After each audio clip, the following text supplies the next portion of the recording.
நண்பர்களுக்கு வணக்கம். இன்றைக்கி சிங்கப்பெண் சிறப்பு அதிரடிப்படையை முதல்வர் அவர்கள் இனாகுரேட் பண்ணியிருக்கிறாரு.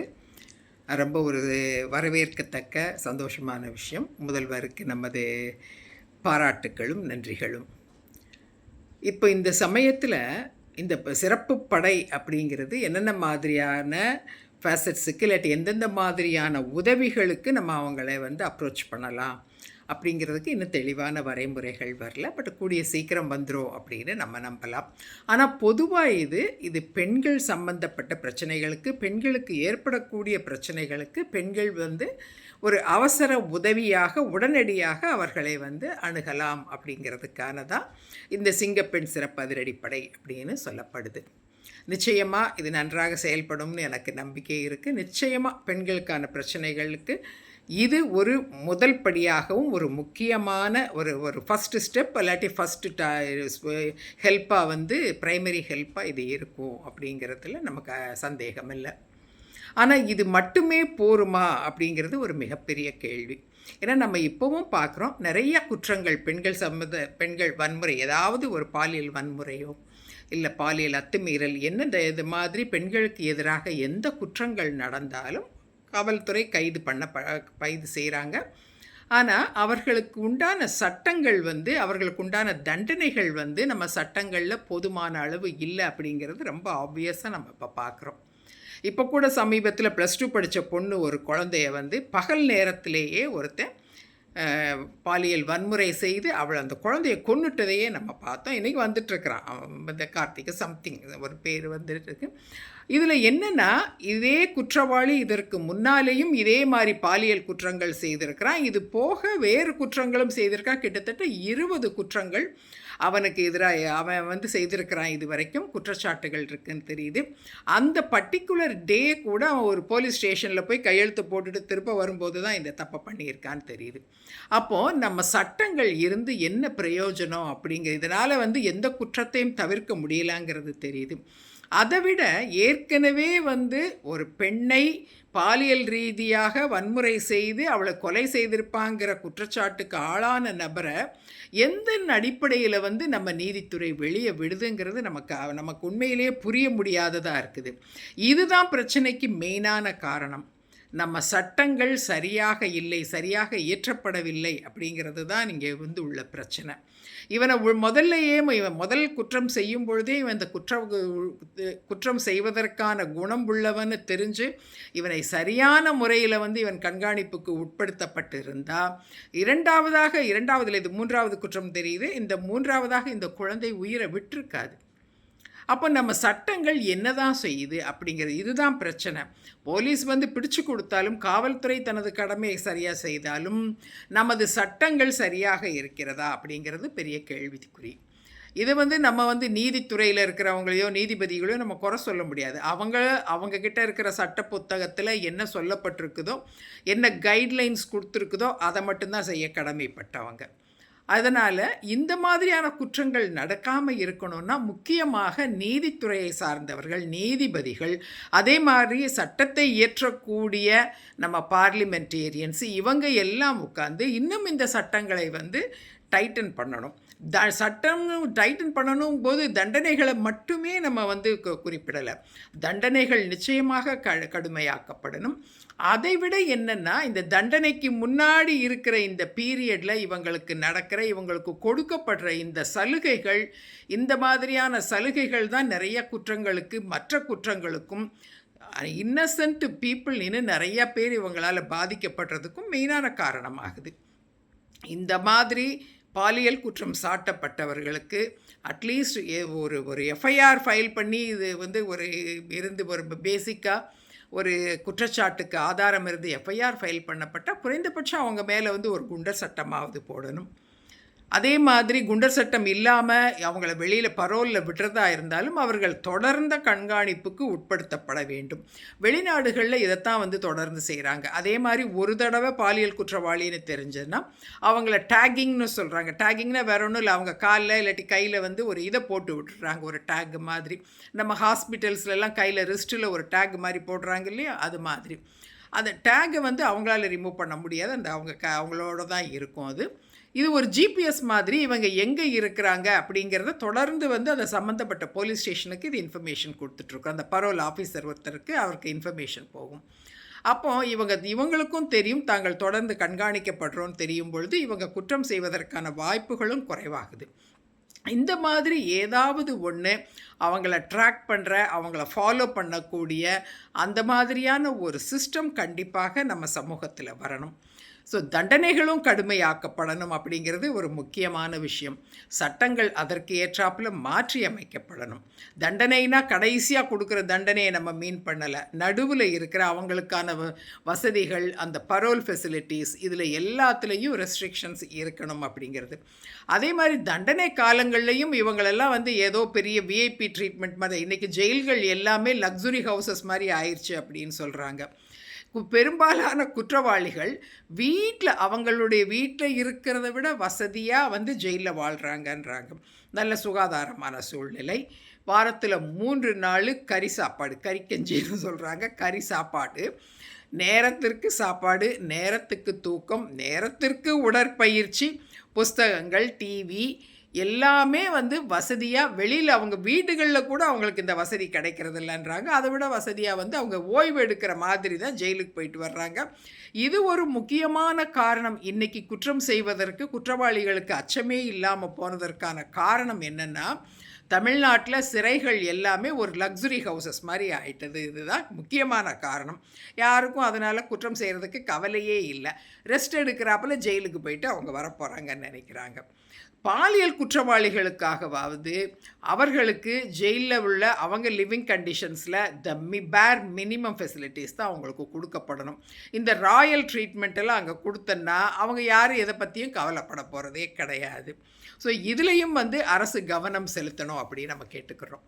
சரி, இப்போ இதே மாதிரி குற்றம் நடந்ததற்கப்புறம் இதெல்லாம் வந்து பார்க்குறத விட குற்றங்களை தடுக்க வேண்டியது ரொம்ப ரொம்ப அவசியம்.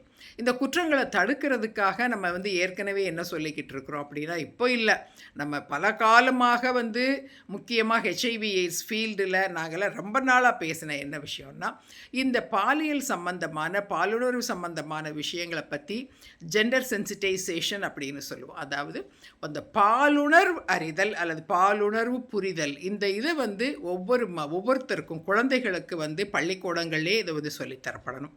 பால் உணர்வுனாவே உடனே செக்ஸ் ரிலேட்டட் அப்படின்னு நினைக்கக்கூடாது.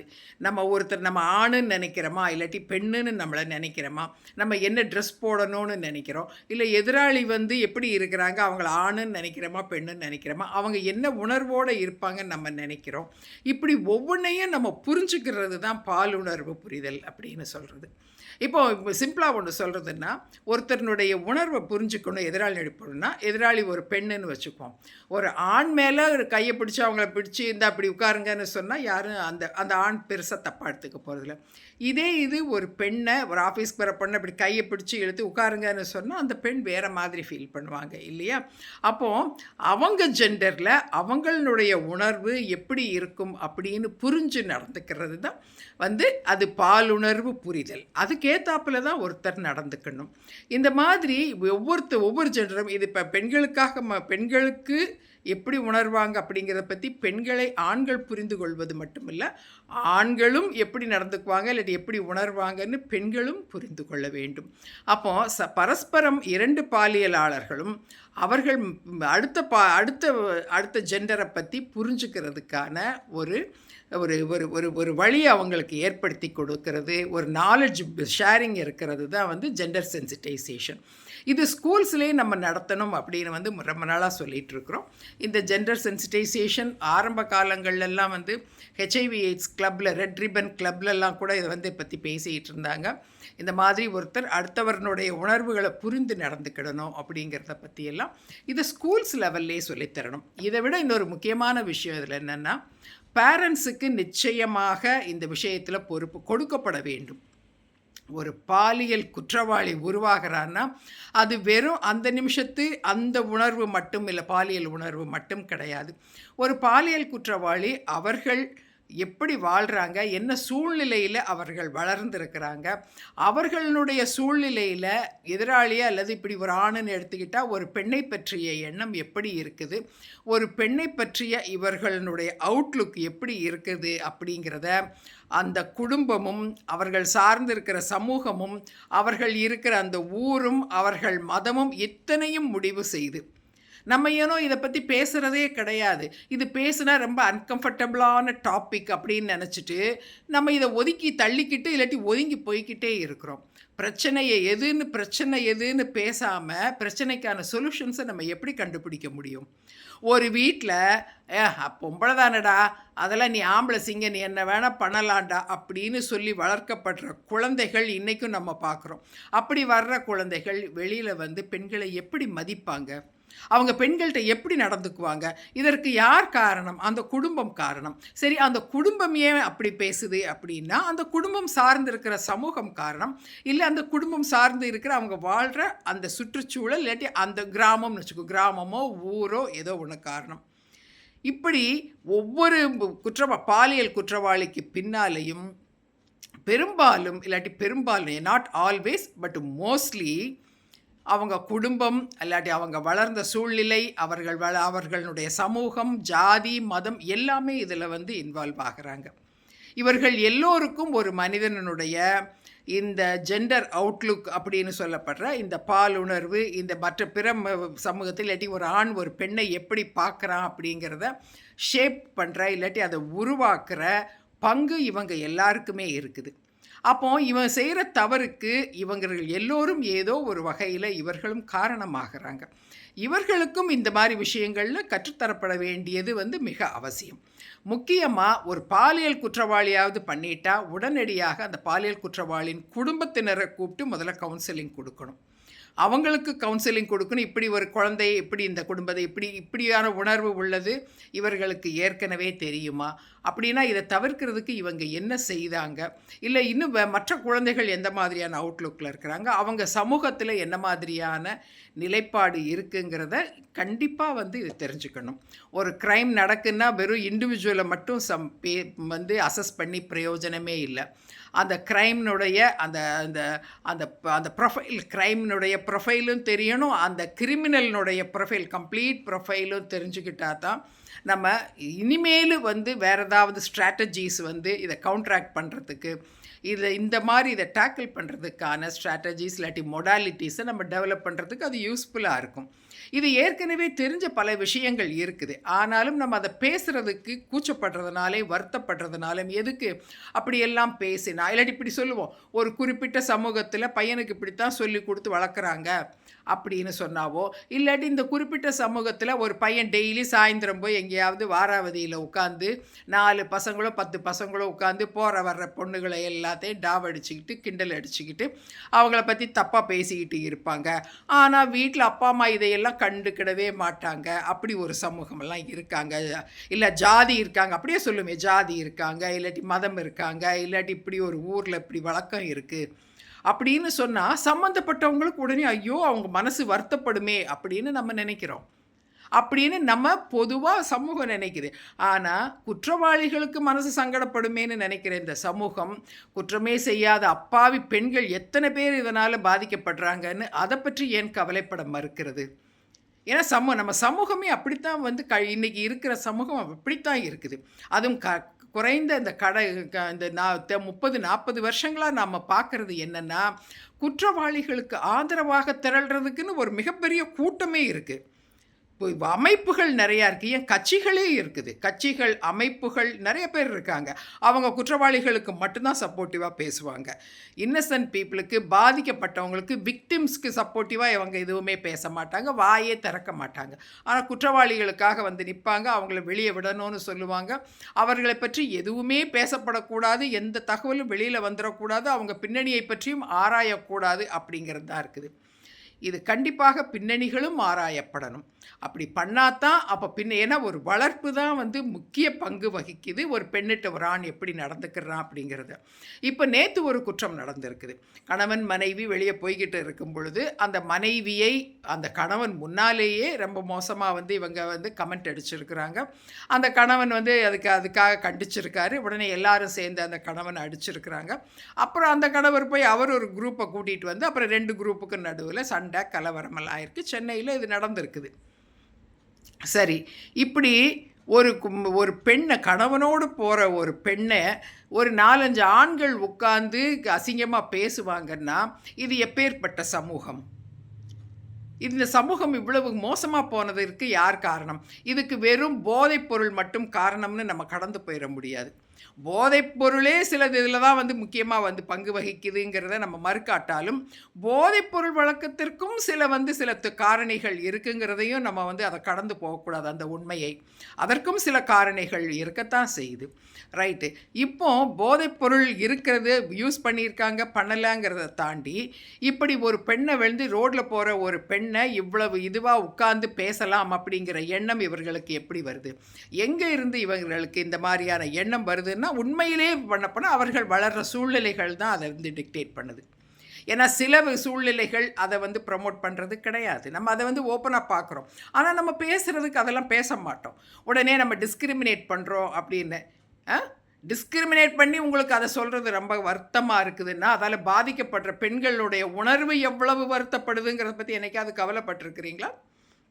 நாங்களாம் நிறைய பார்த்துருக்குறோம். நாங்களாம் எவ்வளவோ தாண்டி தான் எல்லாம் அனுபவித்து தாண்டி தான் வந்தோம்.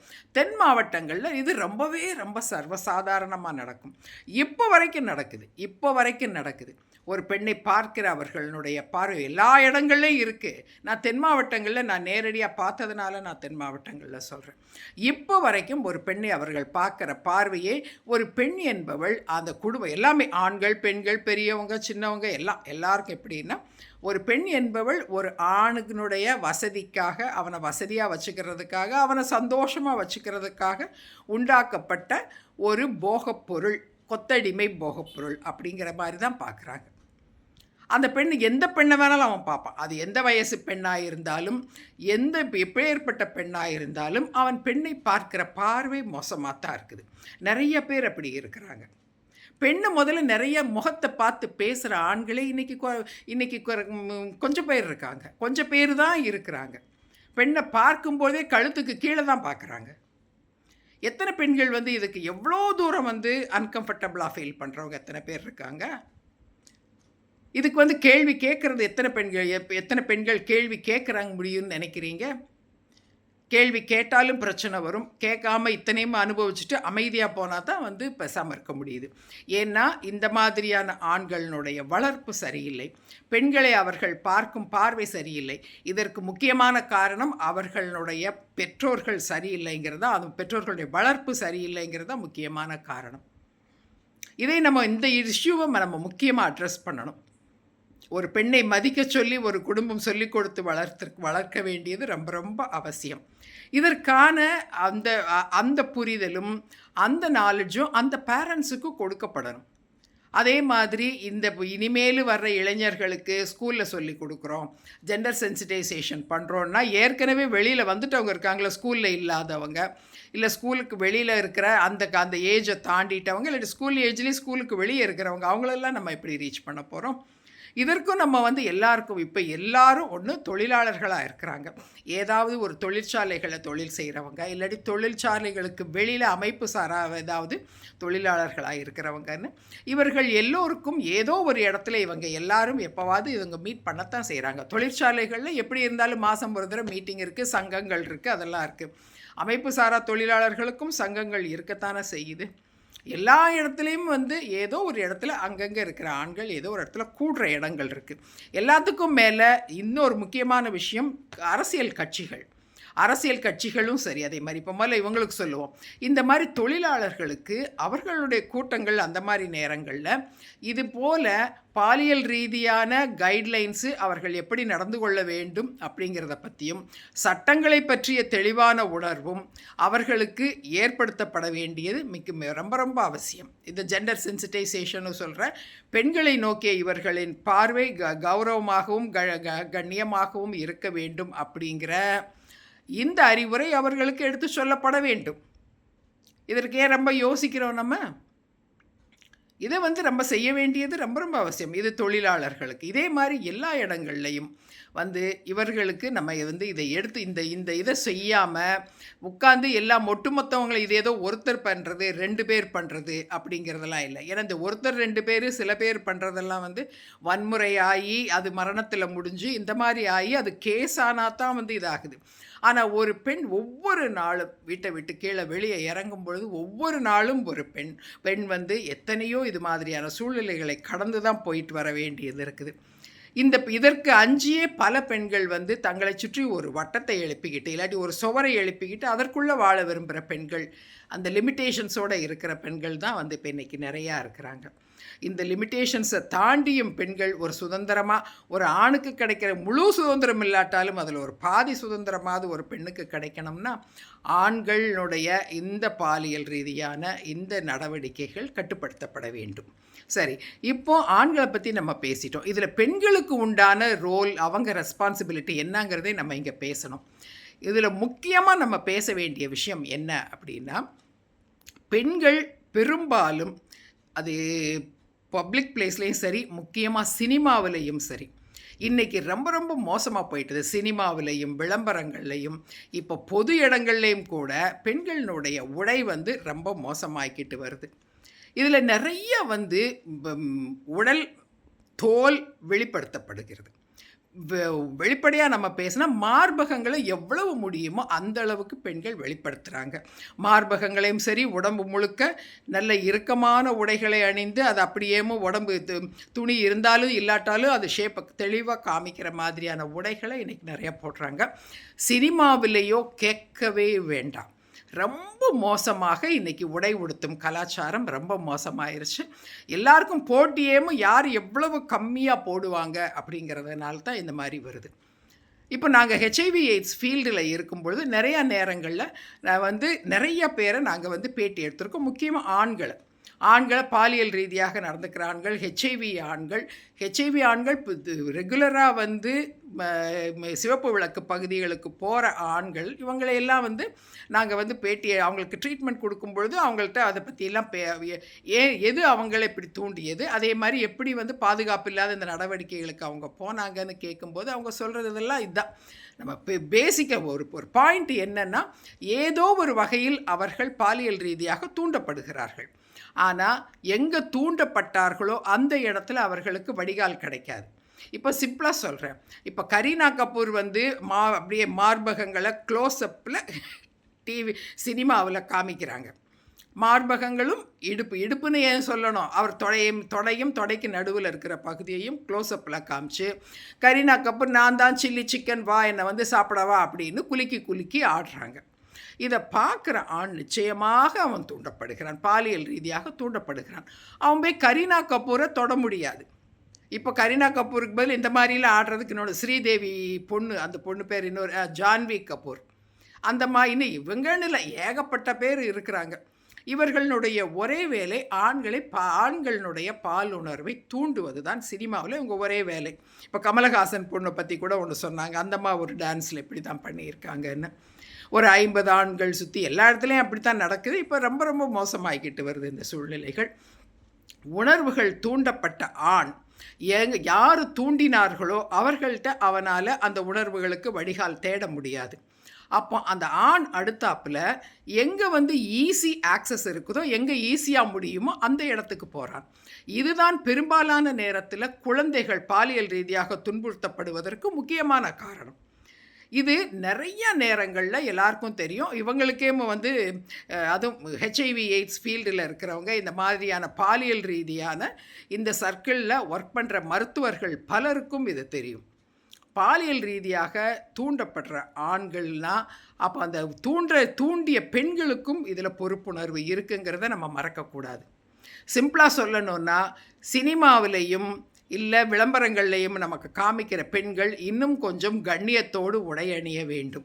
இவங்க என்ன வேணாலும் அசிங்கம் பண்ணிட்டு ஆடிட்டு இவங்க போயிடுவாங்க. இவங்களை தொட முடியாது. இவங்களை சுற்றி 4 செக்யூரிட்டி இருப்பாங்க. இல்லாட்டாலும் சினிமாவில் தானே பார்க்க முடியும். இவங்க வீட்டை சுற்றியும் பெரிய அரண்மனை, பெரிய காம்பவுண்டு சுவரோட இவங்க நல்லா பாதுகாப்பு வளையத்துக்குள்ளே இருப்பாங்க. ஆனால் இவர்களால் தூண்டப்பட்ட ஆண் இன்னொரு குழந்தையவோ, சாதாரண ஒரு குழந்தையவோ, இல்லை வேறு பெண்ணையோ, ஏன் இப்போல்லாம் வயதான பெண்மணிகளை கூட அவங்க பாலியல் ரீதியாக துன்புறுத்துறத பார்க்குறோம். இதற்கு அந்த பெண்கள் தான் நேரடி காரணங்கிறத எந்தவித தயக்கமும் இல்லாமல் நம்ம சொல்லலாம்.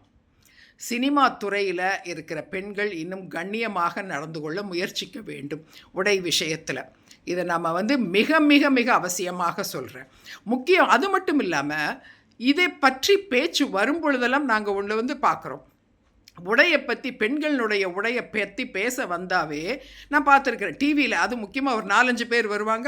அதில் 4-5 பேரில் எனக்கு தெரிய டாக்டர் ஷாலினி சொல்லியிருக்காங்க, உடையை பற்றியெல்லாம் எப்படி நீங்கள் கேள்வி கேட்க முடியும் அப்படின்னு. இது போக இன்னொரு 3-4 வக்கீல்கள் லேடிஸும் வருவாங்க. உண்மையிலே கேட்குற பெண்கள் தானே நீங்கள்லாம்? ஒரு பெண்ணின் மார்பகத்தை பார்த்து ஒரு ஆண் தூண்டப்பட மாட்டான்னு நீங்கள் நினைக்கிறீங்களா உண்மையிலேயே? அப்படின்னா உங்கள் மண்டையில் ஒன்றுமே இல்லைன்னு தான் சொல்லணும். கண்டிப்பாக ஒரு பெண்ணினுடைய உடல் ஒரு ஆணுடைய உணர்வுகளை தூண்டத்தான் செய்யுது. அப்புறம் உடைக்கு இதுக்கு என்ன சம்மந்தம்? உடனே நீங்கள் அப்படி பண்ணிடுவீங்களா? இதெல்லாம் அப்படின்லாம் பேசுனா அது ஒரு பொறுப்பான செயலே கிடையாது, பேச்சே கிடையாது. இதை பல முறை நம்ம பார்த்துருக்குறோம். ஒவ்வொரு தடவையும் பெண்களின் உடையை பற்றி பேசப்படும் பொழுது இவங்க இதைத்தான் பற்றி பேசுவாங்க. நிறைய நேரங்களில் நாங்கள் இந்த HIV எய்ட்ஸ் ஃபீல்டில் அங்கே பேசும்போது நிறைய நேரங்கள் பார்ப்போம். ஆண்கள்கிட்ட இது மாதிரி இந்த மாதிரி ஏதோ ஒரு இந்த மாதிரி பேட்டிகள் எடுக்கும் பொழுது அவங்கக்கிட்ட கேஸ் ஹிஸ்ட்ரின்னு சொல்லுவோம். கேஸ் அதை பற்றிலாம் நம்ம எழுதும் பொழுது அப்போ அவங்க சொல்லுவாங்க நிறைய அப்போ மானாட மயிலாட அந்த இது இருக்கும். மானாட மயிலாட பார்த்துட்டு அப்படியே போனோம் டாக்டர் அப்படி நாங்கள். ஸோ மானாட மயிலாட பார்த்தா உணர்வுகள் தூண்டப்படுதுன்றதை அவன் சொல்கிறான். இப்போ இதுக்கு மானாட மயிலாட பொறுப்பு எடுத்துக்கிடுமா? எடுத்துக்கிடணும் ஆக்சுவலாக. இப்படி இவங்க மட்டும் இல்லை, இவங்க இல்லாட்டி இதே மாதிரி ஏதாவது மிக ஆபாசமாக உடலை காமிச்சு நடனம் ஆடுறவங்க, இந்த மாதிரியான அதுக்கப்புறம் உணர்வுகள் தூண்டப்பட்ட ஆண் தவறு செய்து அவங்களும் அந்த பொறுப்பில் அந்த இதில் பொறுப்பு எடுத்துக்கிடணும், அந்த தவறில் பொறுப்பு எடுத்துக்கிடணும் அப்படிங்கிறத கொண்டுட்டு வரணும். இல்லையா? பெண்கள் இன்னும் கொஞ்சம் கண்ணியமாக ஆண்களினுடைய உணர்வுகளை தூண்டாத அளவுக்கு சும்மா பெண்ணினுடைய கையை பார்த்தாவே தூண்டப்படுவார்கள், முடியை பார்த்தாவே தூண்டப்படுவார்கள்லாம் இருக்குது. அது வேறு விஷயம். ஆனால் அவனை தூண்டணுங்கிறதுக்காகவே ரொம்ப ஆபாசமாகவோ வல்கராகவோ உடை அணிவதை பெண்கள் இனிமேல் இன்னும் கொஞ்சம் குறைச்சிக்கணும். உங்களுக்காக இல்லை, உங்களால் பாதிக்கப்பட போகிறது இன்னொரு அப்பாவி பெண். அதே மாதிரி உங்கள் மார்பகங்கள் எந்த பெண்ணுக்கும் தெரிய வேண்டாம், எங்களுக்கு வேண்டாம். We just don't want. மூடுங்கம்மா, உடம்ப மூடுங்க, ப்ளீஸ் மூடுங்க. உங்களுடைய செயல்களால் தான் நிறையா ஆண்கள் இதை தூண்டப்பட்டு நிறைய பெண்கள் சின்ன குழந்தைகள் பாதிக்கப்படுறாங்க, நிறைய பெண்கள் பாதிக்கப்படுறாங்க. தயவு செய்து உடையில் நடிகைகளும் models, both actresses and models and அவங்க மட்டும் இல்லை, இன்றைக்கி இந்த கொஞ்சம் விஐபி வீட்டு பெண்களே சினிமா நடிகைகளை காப்பி அடிச்சுக்கிட்டு அவங்களும் அந்த மாதிரி தான் ட்ரெஸ் பண்ணிட்டு திரிகிறாங்க. We don't want to see your breasts, please close it.